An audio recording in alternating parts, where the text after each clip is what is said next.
પંચમહાલ જિલ્લામાં ઓક્ટોબર 2025ના કમોસમી વરસાદ બાદ જાહેર કરાયેલા કૃષિ રાહત પેકેજમાં અન્યાય થવાથી 18,000 ખેડૂતો સહાયથી વંચિત રહ્યા હોવાનું જણાવી ભારતીય કિસાન સંઘે આંદોલનની જાહેરાત કરી છે। આ સાથે વાત કરવામાં આવે તો અહીં જિલ્લામાં અંદાજે 60,000 ખેડૂતોએ ઓનલાઈન અરજી કરી હતી, પરંતુ જિલ્લા ખેતીવાડી અધિકારીની કથિત મનસ્વી કાર્યવાહીથી માત્ર 42,000 અરજીઓ માન્ય રાખવામાં આવી છે। આ કારણે હજારો સાચા ખેડૂતો તેમના હકની સહાયથી વંચિત રહ્યા અને આ મુદ્દે ભારે રોષ વ્યક્ત કરતા સંઘે આગામી 12 જાન્યુઆરી 2026ના રોજ ગાંધીનગરના સેક્ટર 17 ખાતે વિધાનસભા સામે વિશાળ શક્તિ પ્રદર્શન કરવાની ઘોષણા કરી છે।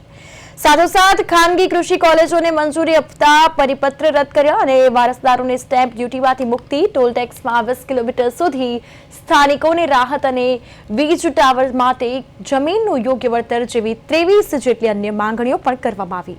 આ તમામ મુદ્દે સરકાર સામે મોરચો માંડવામાં આવશે। કિસાન સંઘના પ્રમુખ ખુમાનસિંહ ચૌહાણ, મહામંત્રી સુરેન્દ્રસિંહ રાઉલજી અને તેમની આગેવાની હેઠળ હજારો ખેડૂતો આ રેલીમાં જોડાયા, સરકારની નીતિઓ સામે અવાજ ઉઠાવશે।